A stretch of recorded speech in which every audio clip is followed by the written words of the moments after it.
മദീനയിലെ പ്രവാചകന്റെ പള്ളിയിൽ പ്രാർത്ഥിക്കാൻ അനുമതി നൽകി തുടങ്ങി. ആയിരക്കണക്കിന് വിശ്വാസികളാണ് ആദ്യ ദിവസം മദീനയിൽ എത്തിയത്. യാ നബി സലാം അലൈക, യാ റസൂൽ സലാം അലൈക, യാ ഹബീബ് സലാം അലൈക.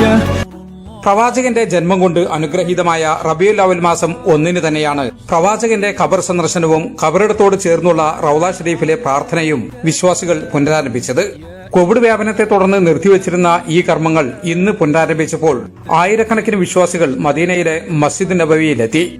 സമ്മാനങ്ങൾ നൽകിയാണ് ആദ്യ ദിവസം വിശ്വാസികളെ ഹറംകാരി വിഭാഗം വരവേറ്റത്. അകലം പാലിച്ച്, മാസ്ക് ധരിച്ച്, ക്യൂ പാലിച്ച് അച്ചടക്കത്തോടെ ബാച്ചുകളായി വിശ്വാസികൾ പള്ളിക്കകത്ത് പ്രവേശിച്ച് പ്രവാചകനോട് സലാം പറഞ്ഞു. സ്വർഗത്തിന്റെ ഭാഗമെന്ന് വിശ്വസിക്കപ്പെടുന്ന റൗള ഷരീഫിൽ വെച്ച് മനമുരുകി പ്രാർത്ഥിച്ചു.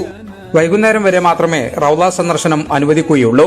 പ്രവാചകനോട് സലാം പറയാൻ ദിനംപ്രതി 11,880 പേർക്ക് അവസരമുണ്ടാകും. റൗളയിൽ പ്രാർത്ഥിക്കാൻ ദിവസം 1,650 പുരുഷന്മാർക്കും 900 സ്ത്രീകൾക്കും അവസരമുണ്ടാകും. സ്ത്രീകൾക്ക് റൗള സന്ദർശിക്കാനുള്ള സമയം രാവിലെ മുതൽ ഉച്ചവരെയാണ്.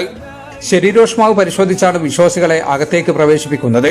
കോവിഡ് ലക്ഷണമുള്ളവരും മറ്റു ഗുരുതരമായ രോഗങ്ങളുള്ളവരും പള്ളിയിൽ പ്രവേശിക്കരുതെന്ന് നിർദ്ദേശമുണ്ട്. ഉംറയ്ക്ക് രജിസ്റ്റർ ചെയ്യുന്ന അതേ മൊബൈൽ ആപ്പ് വഴി രജിസ്റ്റർ ചെയ്താണ് മദീനയിലെ പള്ളി സന്ദർശിക്കാനുള്ള അനുമതി വാങ്ങുന്നത്. Jaleel Kannamangalam, 24 Jeddah. Abeer Gulf Focus സമർപ്പിക്കുന്നത് Abeer medical group, health care you can trust.